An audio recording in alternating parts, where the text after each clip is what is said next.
Sam Sachs is a senior fellow at the Yale Law School's Paul Tsai China Center, a fellow at New America, and also does corporate consulting work. Today, we're going to be talking all about Chinese data policy. Sam, welcome back to China Talk. Why all of a sudden does the entire world care about the cybersecurity law, people, and whatever else China is doing to regulate data? So I think there are two things going on. The first indication I had that suddenly more than 5 people were interested in talking about China's cybersecurity law was when the Didi, the Chinese ride-hailing app, had its big IPO debacle. And the reason that the Chinese government stated, at least to the outside world, was that Didi had failed to pass the cybersecurity review and was undergoing a rectification related to its data managing practices. And so all of a sudden, this pretty obscure provision of China's cybersecurity law, which I think a small handful of academics and definitely people inside companies that operate in China and were trying to figure out from a compliance perspective how to manage these sort of spate of laws and regulations and standards coming out at that time, suddenly everyone was talking about the cybersecurity review. What is that? Because Didi was in the headlines. And then the other thing that's happened is that we've seen in the past few years, starting the Trump administration, that at the heart of the US-China tech conflict, it's really a lot about data. And again, big name, household name, Chinese company TikTok has been in the crosshairs of that. So now you have more than just you and me and a handful of others following the ins and outs of data policy in China and what it means in the bilateral relationship. So, Sam, before we get into the specific regulations, what are the primary motivations from the different Chinese regulatory bodies? Like, what are they hoping to achieve when it comes to data and cyber? Part of the story is entirely domestic. Part of it has to do with the United States and sort of China's place in the global data order, if there is such a thing. So let's just talk about domestically what's happening.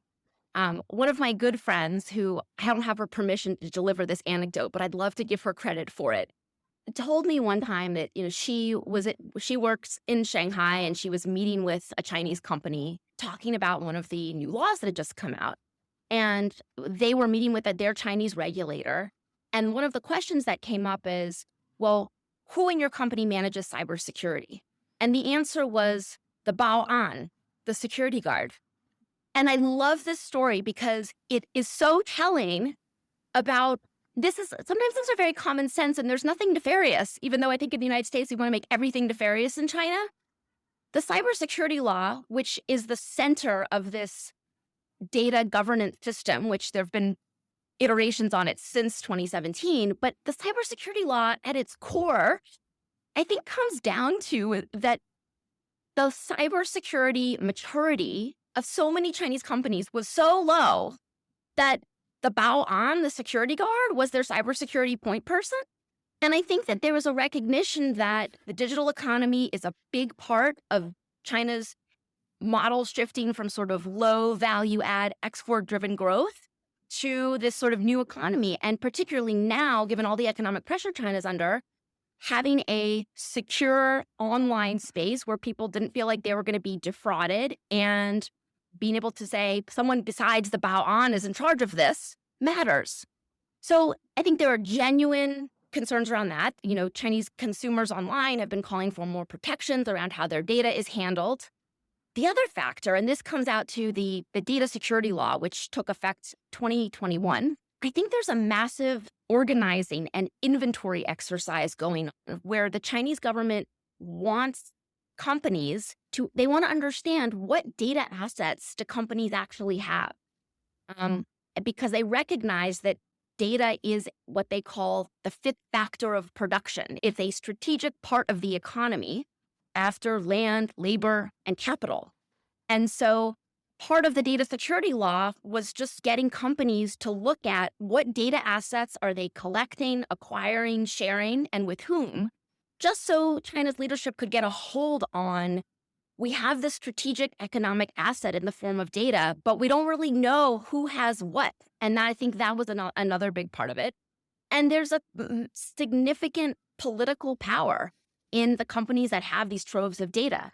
and creating a sort of framework around that. So at a moment when I think the Xi leadership is turning towards looking to consolidate its power, particularly over the private sector, data will be a main point of focus there. And these laws provide some new guardrails and authorities around the process.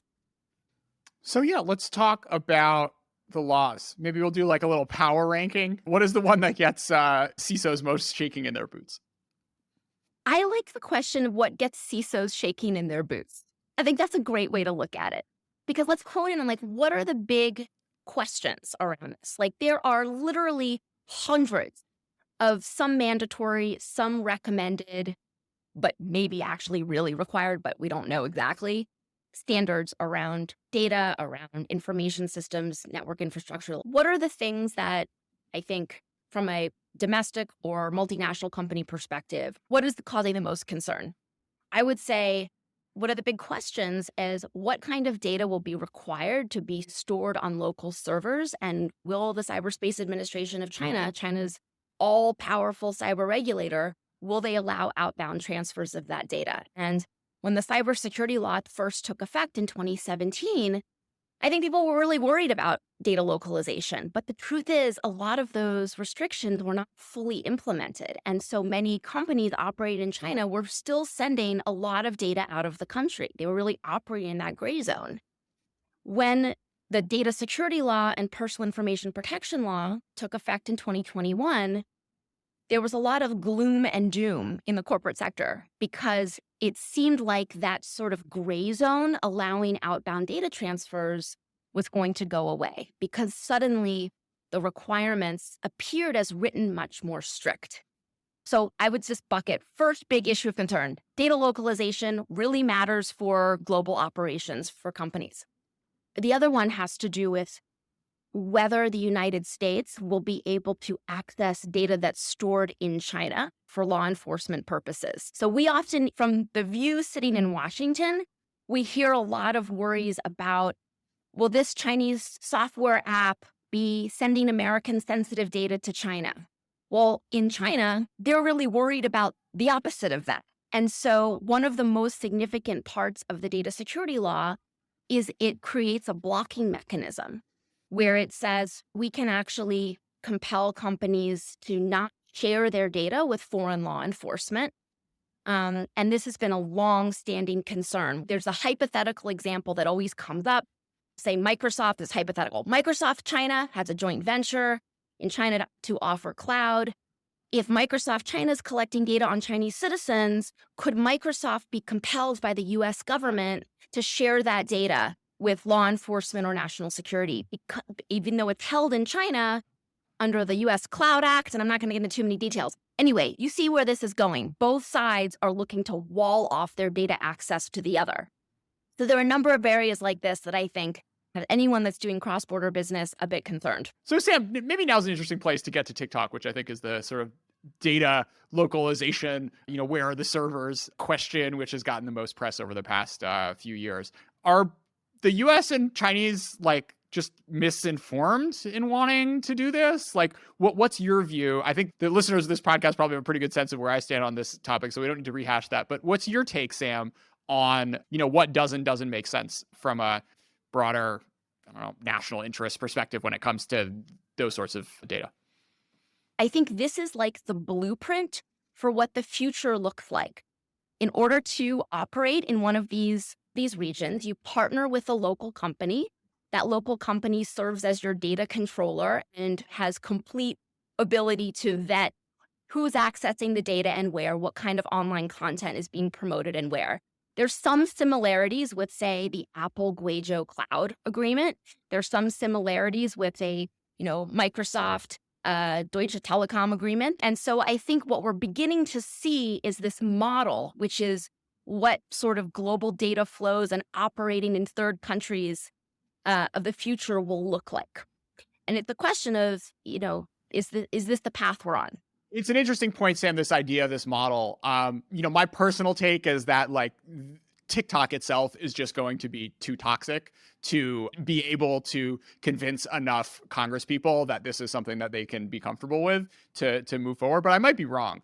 But, even if TikTok isn't able to sort of walk through this door. The idea that something like localized data stewardship ends up being the solution for, any firm operating in any other country in the world. Just the idea of nation states being uncomfortable with foreign companies or even domestic companies following the data controls and regulations that they've put out is a really interesting one.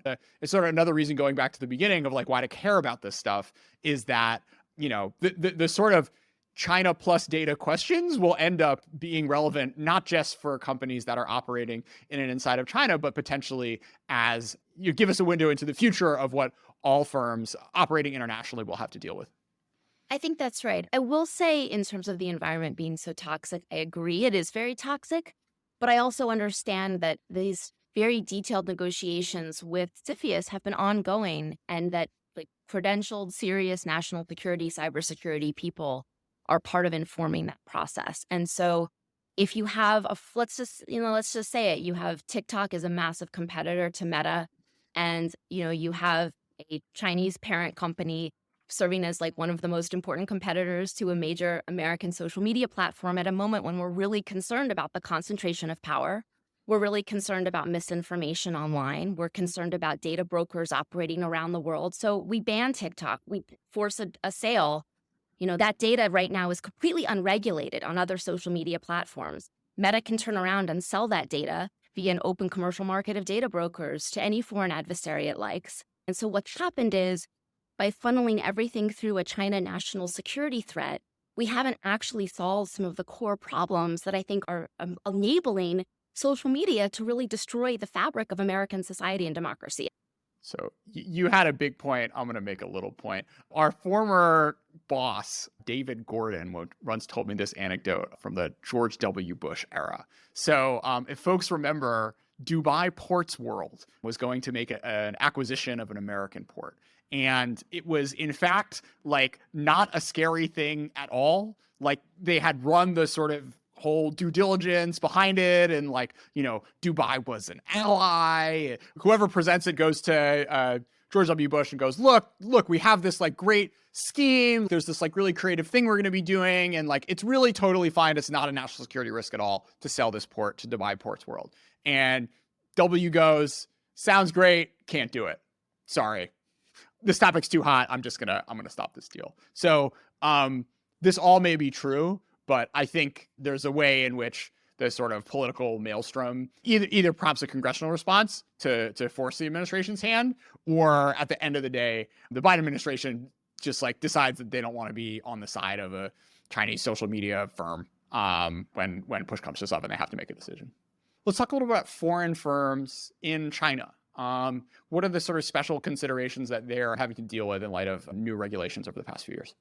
In China's privacy law, which took effect in 2021, there's a sort of obscure provision in there, which I think is one of the most important, which creates a blacklist in response to what would be perceived discrimination against China by a foreign government. And what this means is multinational companies could be placed on a blacklist where they'd be prohibited from handling Chinese data.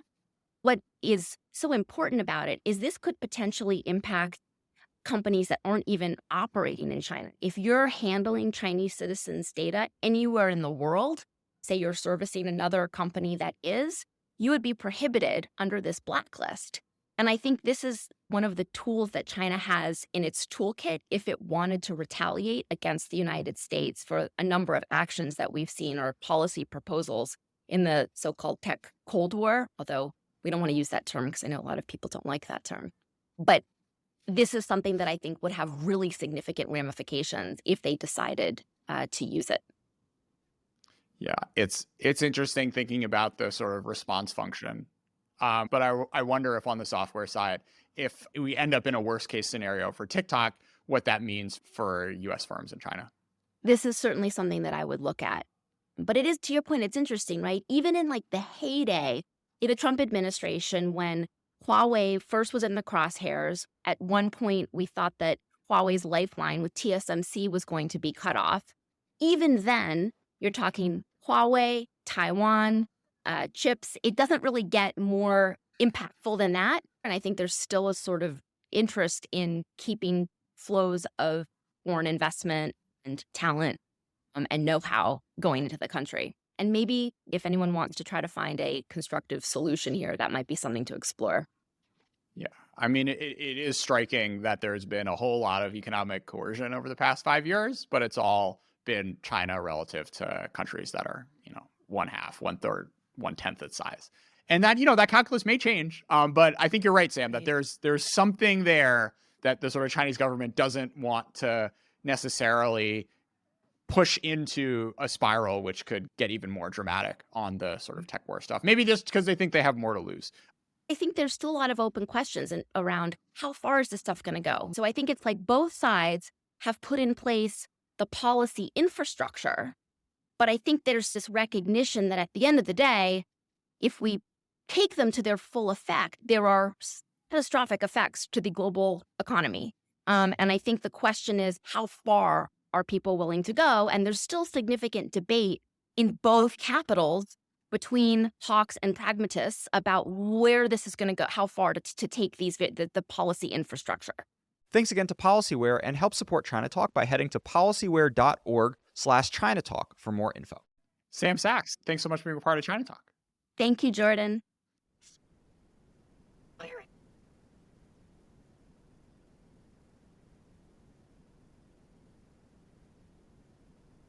我等你说话，为什么你不开口？这泪水在落下，我的心已经被你载走。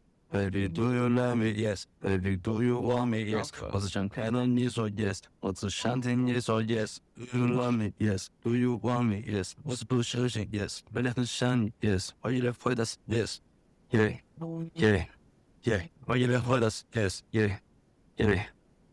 我一来回答是 yes。 Do you love me? Yes. Do you want me? Yes. 我是不相信 yes， 每天很想你 yes， 我一来回答是 yes。 Yeah, yeah, yeah， 我一来回答是 yes, yeah, yeah。 我一来回答是 yes。 月光倒是在我后面的脸庞，我们从最美的地方出发，在它就开始远航。如果你不见了，大地会颤抖，觉得天空又会翻唱。你是我的软糖，只要泪落了我们就返航。你是我的 process，放你在下雪，但是我很热。我和你吻别，最好没有分开，吻了一整夜，绝对不得妥协。我的心必须保持火热，靠在我的身边，感觉很果决。谁说的钻石没人为你抹黑？我等你说话，为什么你不开口？只有泪水在落下，我的心已经被你载走。Baby, do you love me? Yes. Baby, do you want me? Yes. 我只想看到你说 yes， 我只想听你说 yes。 Do you love me? Yes. Do you want me? Yes. 我是不小心 yes， 每天很想你 yes， 我一来回答是 yes。 Yeah, yeah, yeah， 我一来回答是 yes, yeah, yeah。 我一来回答是 yes。 Do you love me? Yes. Do you want me? Yes。 我是不相信 yes， 每天很想你 yes， 我一来回答是 yes。 Yeah, yeah, yeah， 我一来回答是 yes, yeah, yeah。 我一来回答是 yes。